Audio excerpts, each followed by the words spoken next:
Welcome back. People around the world have been shocked as fire engulfed the Notre Dame Cathedral this evening, collapsing the roof and spire of the 800-year-old iconic building. US President Donald Trump tweeted that it was horrible to watch the massive fire. Firefighters have been using water cannons to combat the fire, and there are reports a lot of artwork remains inside the building. The cause of the fire is not known, but officials say it could be linked to renovation work. Let's get more international news now. Here's Simon Pusey.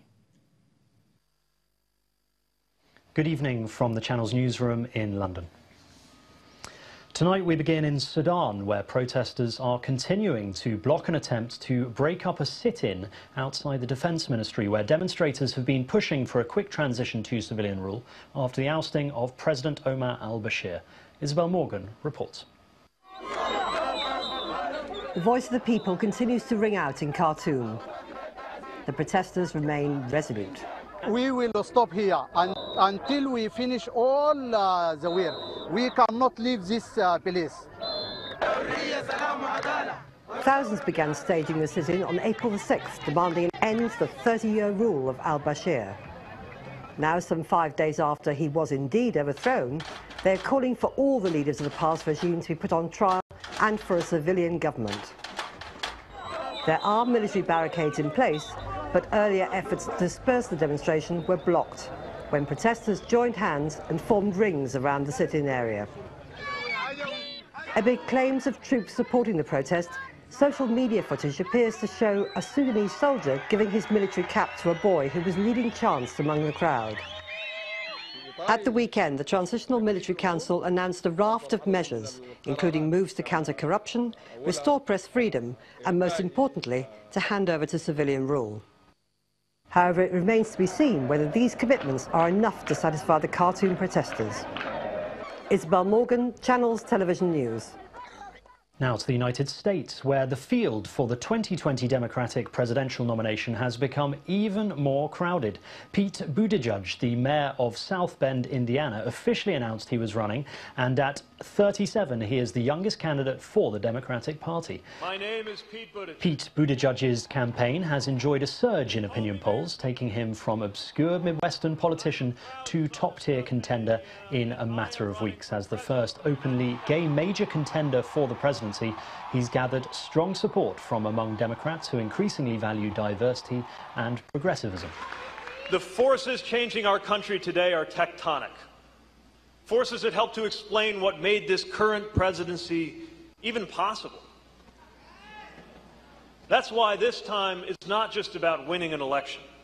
It's about winning an era. And another Democratic hopeful announced his candidacy too. Representative Eric Swalwell, a third-term congressman from a California district south of San Francisco. At 38, Swalwell is amongst the youngest of the party nominees and emphasized the value of a new approach to American politics and leadership. I come from a generation that's used to starting from scratch and innovating. We begin with a great idea, we build it in our garage, and we light up the world. Still in the United States, tornadoes have killed at least 5 people, including 3 children, as a massive storm system tore across southern states over the weekend, heading for the East Coast.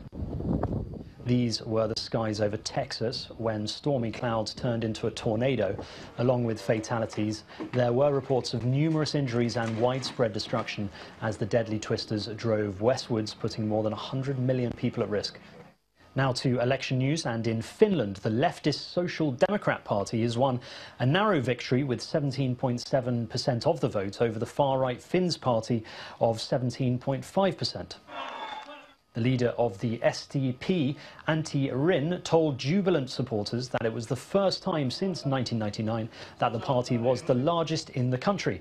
But he expressed disappointment that the result was less decisive and afterwards commented on the increased vote of the far right.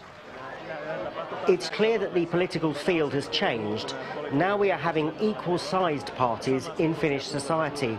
This is a European phenomenon. The Finns party of Jussi Halla-aho also held a celebration, having gained second place.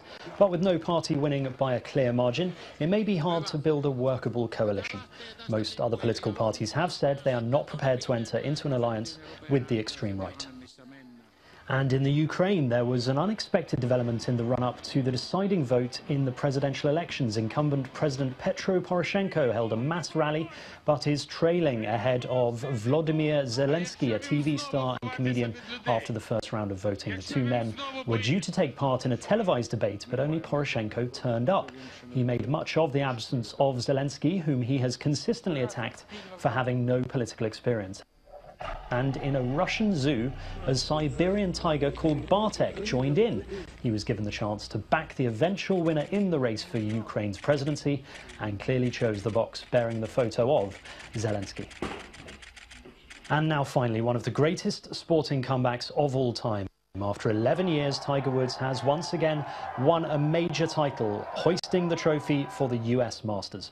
The 43-year-old has struggled with a succession of health and personal problems, but in winning his 15th major, victory does indeed seem sweet. And that's your international news around the world in 5. Thanks a lot, Simon. Indeed, Tiger wins once again. Back here, we take a look at some sports. Here's Olumide Makole. Thank you, Ijoma. Hello and welcome. We start with football. Super Falcons coach Thomas Dennerby admits winning the 2019 FIFA Women's World Cup is a bit of a tall order for the reigning Africa Women's Champions, but he's not ruling out the possibility of going past the round of 16. Coach Dennerby also warned the group rivals that they should expect a much improved African team at the tournament coming up in June. In the English Premier League, Ben Foster howler and a needless Troy Deeney red card helped Arsenal climb back into the top 4 with a victory at Watford. Goalkeeper Foster gifted the Gunners an opening goal after 10 minutes when he took too long on the ball, after collecting a back pass, allowing Pierre-Emerick Aubameyang to charge down his clearance and deflect the ball in. That's where we leave it on Sports News. Ijoma, back to you.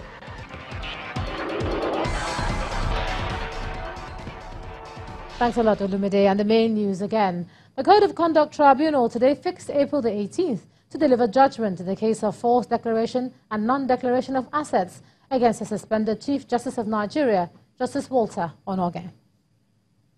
And that's the news at 10 tonight. Thanks a lot for staying with us. I'm Ijoma Onyato. Good night.